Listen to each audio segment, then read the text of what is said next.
大家好，歡迎大家繼續收睇我哋腦外小百科嘅節目。我係洪偉文醫生。今日我哋嘅嘉賓係黃旭榮醫生，佢係一位神經外科專科醫生嚟嘅。黃醫生你好。你好啊，洪醫生。咁我哋咧上一兩次都提到咧，腦下垂體腫瘤係有分功能性同埋非功能性。咁我哋想今日討論下咧功能性啦。所謂功能性，即係可能荷爾蒙咧都有分泌性嘅問題啦。咁呢一類啊，有邊幾種表現出嚟嘅症狀或者個症候群嘅咧？如果你講緊功能性嘅腦下垂體腫瘤咧，其實最普遍嘅之前提過嘅啲催乳激素嘅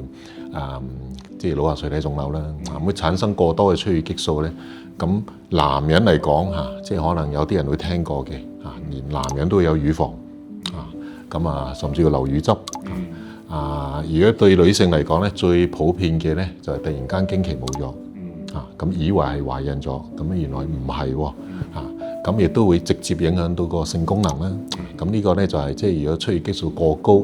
會產生嘅一啲嘅問題嚟。其實咧催乳激素上升咧，喺腦下垂體腫瘤嚟講咧，我哋有陣時會遇到啲情況就係可能係幾倍比正常高幾倍，有啲比正常高好多倍，兩者有冇分別嘅咧？有因為我哋要診斷一個叫做功能性嘅催乳激素分泌腫瘤咧，咁其實咧就靠驗血嘅咁驗血嗰個指數嚟講咧，咁通常嚟講咧係比正常咧高3倍、4倍以上嘅咁另一類型咧，其實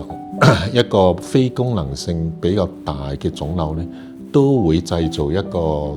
假象嘅就係即係個催乳激素都會過高咁嗰個我哋叫 Stalk effect。咁嗰個 Stalk effect 咧，通常嚟講嗰個催乳激素咧係唔會係一個分泌性腫瘤咁高嘅。即係從佢個高嘅程度咧，我哋都可以大概分到佢係一個功能性主動分泌催乳激素，定係有其他因素影？冇錯。OK， 仲有冇其他問題添咧？除咗催乳激素腫瘤之外，有例如我哋講緊嘅一啲巨人症啦喺小朋友嗰度，或者係啲大人我哋叫肢體肥大症嘅嗰個就係啲成長荷爾蒙過高嘅一種嘅功能性嘅腦下垂體腫瘤啦。咁顧名思義個名都已經話咗俾你聽啦如果成長激素過高嘅話咧，我哋個肢體就會不受控嘅咁嚟到去發展啦、長大啦咁呢個係表面上嘅問題咁其實咧佢最緊要嘅一個致命嘅原因咧，就係好多時令到我哋心臟同樣都肥大，咁就好容易心衰竭啦，甚至乎令到我哋啲糖尿咧係不受控制咁引發好多嘅併發症咁所以其實呢一個荷爾蒙嘅分泌腫瘤咧係一個好重要同埋要正視嘅一個嘅問題嚟。講到呢個腫瘤影響個荷爾蒙，影響身體啦。嗱，上集我哋講到咧非功能性嗰啲，如果佢好細粒，如果佢冇分泌荷爾蒙，我哋可以觀察。咁我代入翻今次係一個功能性荷爾蒙增高相當高，但係咧好細粒喎，我哋係咪可以同樣地觀察咧？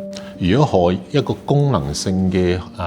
腦下垂體腫瘤咧，咁我哋就唔可以單純嘅觀察㗎啦因為嗰個荷爾蒙咧係直接影響緊我哋身體嘅健康嘅咁所以咧個目的個治療嘅目的咧就係控制個荷爾蒙向翻一個正常嘅範圍裏邊咁現階段嚟講咧，催乳激素嘅分泌嘅荷爾蒙腫瘤咧，咁基本上個第一線嘅治療方式咧就係靠藥物嘅咁你絕大部分嘅人咧都會用藥物嚟到控制，除非佢本身好大或者出咗血咁至於話我哋講緊一啲叫成長生長激素嘅嗰啲荷爾蒙腫瘤或者其他啦比較少啲見啦即係啲庫爾氏症狀或者係啲甲狀腺過高嘅嗰啲嘅腫瘤咧，咁嗰啲我哋就第一線嘅處理方式咧一定係靠手術㗎啦咁手術咧就務求將整個腫瘤切除，控制嗰個嘅分泌為目的。所以嗰個嘅終極嘅 end point 咧，就係要將個荷爾蒙控制去正當合理嘅水平。多謝黃醫生，多謝各位收睇我哋呢一集，我哋下一集再見啦。